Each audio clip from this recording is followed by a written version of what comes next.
What are you having for breakfast? This is oatmeal oats, egg whites, and some bone collagen protein mixed up in there. Cook it on the stove, let it simmer down, and put maybe a little bit of sugar on top.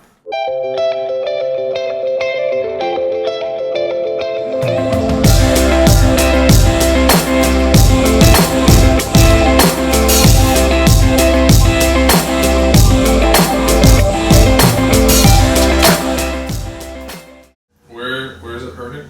It's right here. Right in there. So Justin has been dealing with a little bit of back pain, which always crops up. There's always something in the middle of heavy training where we get a little bit of tears, weaknesses, a little bit of issues here and there, and you just have to manage it as best you can. We had to skip one of Justin's weight sessions because of this, and we'll take a week off just to give his body a little bit of a chance to recover. So what it is going to do is it's going to pull him this way and just provide support to this back here and kind of hold him up.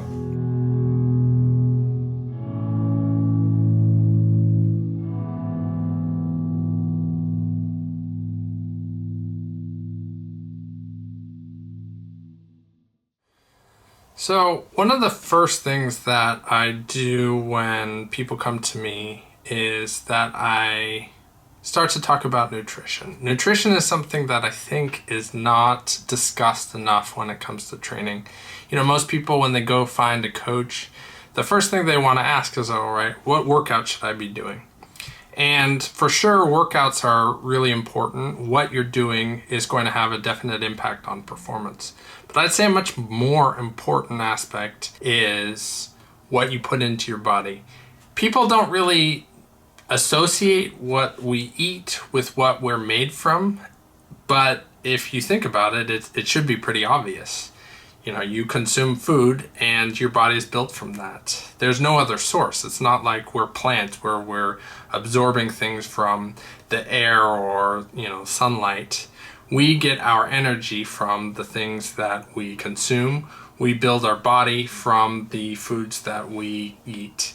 And so if you're eating things that are of a lower quality fuel source or a lower quality protein structure, that is going to have a direct impact on your performance. So one of the first things that I do when an athlete comes to me is I have them switch to organic.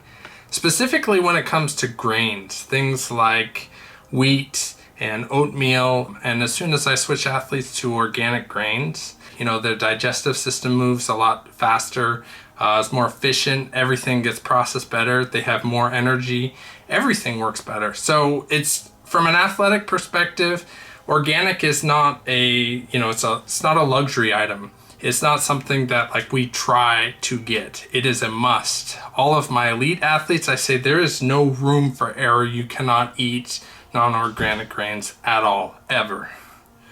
And that also applies to things like corn and soy and other things like that. The one exception is rice. Rice, kind of how it is raised, how it is grown, how it is manufactured and processed in the US, it does not use glyphosate in the same way that a crop like corn or wheat. Wheat is especially bad because of how they treat it right before they harvest it.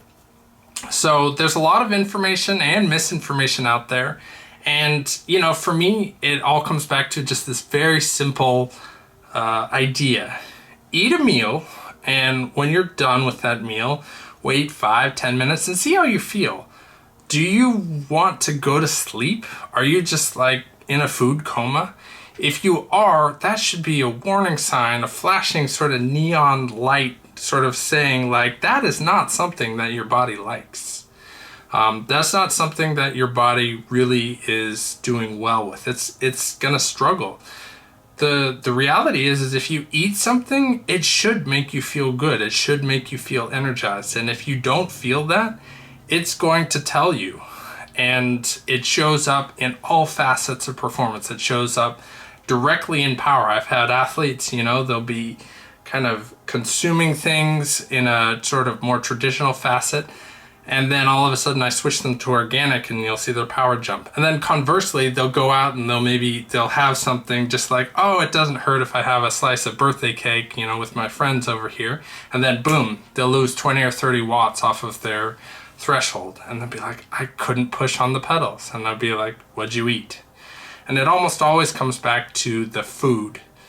And, it also shows up in other ways. Justin right now, he's been struggling with his back, his muscles, kind of how he's built. And that's because he built his body from this really low quality proteins and food from his youth. A lot of packaged processed stuff.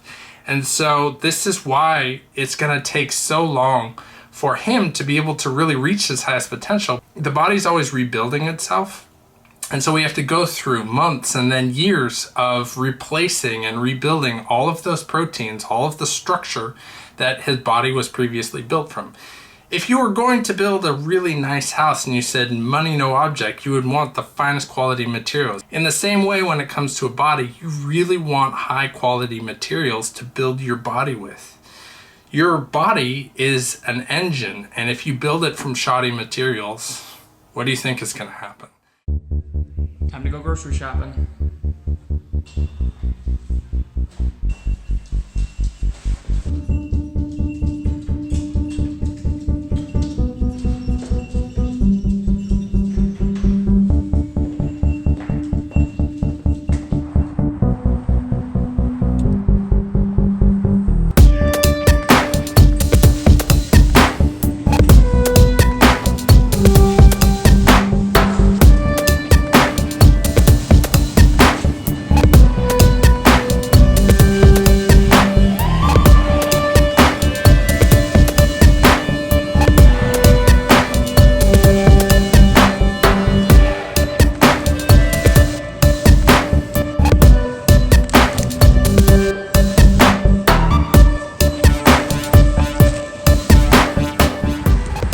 See if I can make it home without cracking any eggs.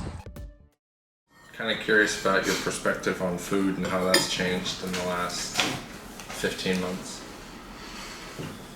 A lot.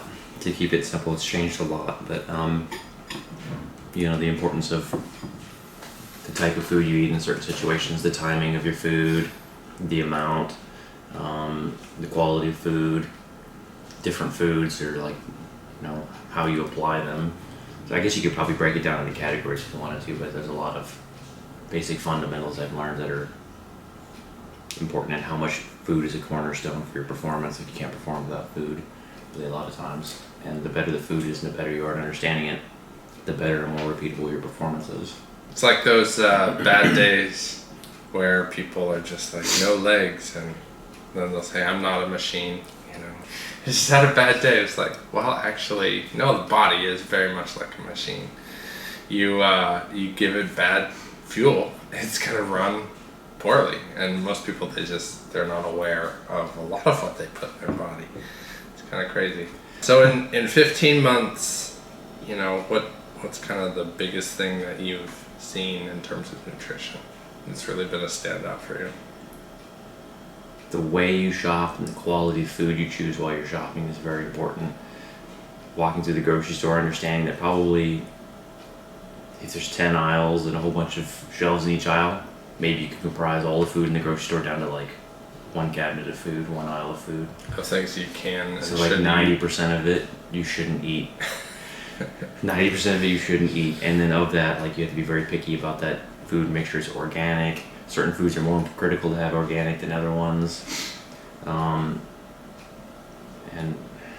that would be the biggest thing, is how to select food and how to filter through what is nonsense and what you actually need. Because that's what makes it so complicated, is there's so much misinformation and so many things that you don't know, that it makes it really hard to know which way is up and which way is down. You just feel like you're in a spiral of information. Yeah. So the organic and quality of food makes a big difference.